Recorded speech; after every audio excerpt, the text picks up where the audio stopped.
This year is the 150th anniversary of the Emancipation Proclamation. President Abraham Lincoln signed the Emancipation Proclamation on January 1st, 1863. It immediately freed about 50,000 slaves in the Confederate territory. It gave all slaves hope for their freedom. The Emancipation Proclamation changed the course of the Civil War. It told citizens of the United States that the Civil War was being fought to free the slaves more so than to preserve the United States of America. Each Union victory after January 1st, 1863 freed more slaves. The Emancipation Proclamation is said to be perhaps the greatest document of social reform in American history. President Lincoln said, "I never in my life felt more certain that I was doing right than I do in signing this paper," right before signing the final draft of the Emancipation Proclamation.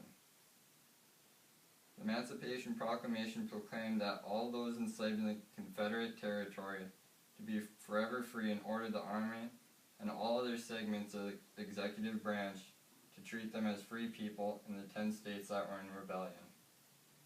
It applied to 3.1 million of 4 million slaves in the United States. President Abraham Lincoln issued the Emancipation Proclamation on these constitutional grounds. President Lincoln used his power as Commander-in-Chief to write the Emancipation Proclamation as a military order. Writing the proclamation as a military order also helped get around the Democratic Party's opposition to freeing slaves in the United States. He claimed to have martial power to suspend civil law in those states which were in rebellion. In the War Power Clause, Congress had the power to make rules for the confiscation, disposition, and distribution of captured enemy property. President Lincoln knew he could not take property from American citizens, so slaveholding states not in rebellion were not named in the proclamation. He was very careful in wording of the Emancipation Proclamation, knowing that if he overstepped his wartime powers, the Supreme Court could overturn his proclamation. The success of the Emancipation Proclamation was due to his freeing of slaves in the only areas that were still in rebellion against the United States. Victory against the Confederacy was also crucial in the success of the Emancipation Proclamation. President Lincoln's proclamation has been cited in many famous works.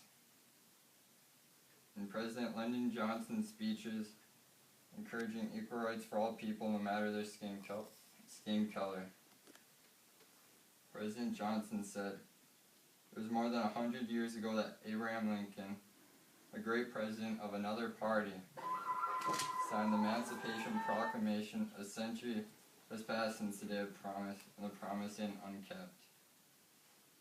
Dr. Martin Luther King Jr.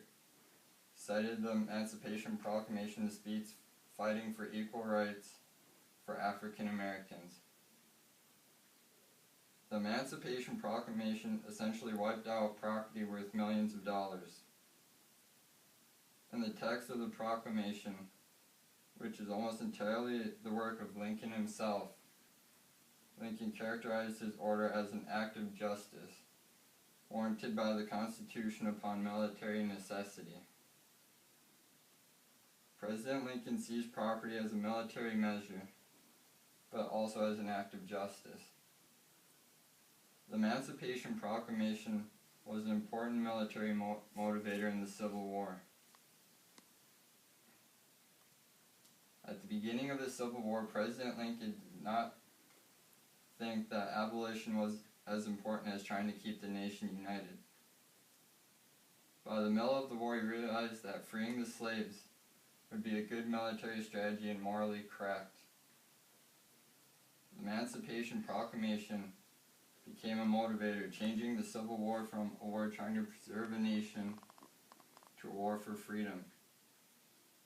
It also prevented Great Britain and France from helping the Confederacy during the Civil War. Because of the Emancipation Proclamation, freedom for slaves became a reality. Former former slaves were accepted into the Union Army to help fight for their freedom. About 200,000 African Americans fought in the Union Army and Navy by the end of the Civil War. Even though the proclamation only applied to the states in rebellion, by the end of the Civil War, support for abolition had grown for the whole nation. The Emancipation Proclamation led to the passing of the 13th Amendment, abolishing slavery in the United States. President Abraham Lincoln viewed the Emancipation Proclamation as his crowning achievement as president. He stated, "If my name ever goes into history, it will be for this act, and my whole soul is in it." He commented on the importance of the proclamation. "No human power can subdue this rebellion without use of the emancipation lever as I have done." Thank you.